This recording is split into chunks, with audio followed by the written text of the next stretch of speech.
શનિવારે રાત્રે દિલ્હીમાં એક દુઃખદ ઘટના બની હતી અને નવી દિલ્હી રેલવે સ્ટેશન પર એક ભાગદોડ થઈ હતી, જેમાં આશરે 18 જેટલા લોકોએ પોતાનો જીવ ગુમાવ્યો હતો. હવે આ ભાગદોડ શા માટે થઈ હતી તેને લઈને આરપીએફે એક રિપોર્ટ પણ તૈયાર કર્યો છે.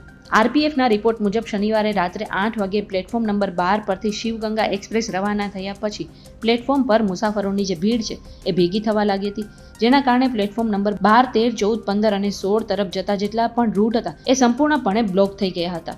એ પછી આરપીએફ ઇન્સ્પેક્ટરે સ્ટેશન ડિરેક્ટરને સ્પેશિયલ ટ્રેન જે છે તેને વહેલી ચલાવવાની સલાહ આપવામાં આવી હતી. એટલું જ નહીં, પ્રયાગરાજ માટે દર કલાકે જે 1500 ટિકિટ વેચાતી હતી તેને પણ બંધ કરવા માટે કહેવામાં આવ્યું હતું. જોકે આ દરમિયાન રેલવે દ્વારા કરવામાં આવેલી જાહેરાત સાંભળીને પ્રયાગરાજ સ્પેશિયલના મુસાફરો પ્લેટફોર્મ 12, 13 અને 14, 15 થી સીડીઓ દ્વારા ફૂટ ઓવર બ્રિજ 2 અને 3 પર ચડવા લાગ્યા હતા. આ દરમિયાન બીજી ટ્રેનના મુસાફરો સીડી પરથી નીચે ઉતરી રહ્યા હતા અને આ સમયે તેમની વચ્ચે ધક્કામુક્કી થઈ હતી અને અંધાધૂંધીમાં કેટલાક લોકો લપસી પડ્યા અને નીચે પડી ગયા હતા, જેના કારણે નાસભાગ મચી ગઈ હતી. કહેવાય રહ્યું છે કે આ અકસ્માત રાત્રે 8:45 વાગ્યાની આસપાસ થયો હતો. જો કે બીજી તરફ રેલવેએ તેના સત્તાવાર કમ્યુનિકેશનમાં કહ્યું હતું કે આ જે ભાગદોડ છે એ રાત્રે 9:15 વાગ્યે થઈ હતી.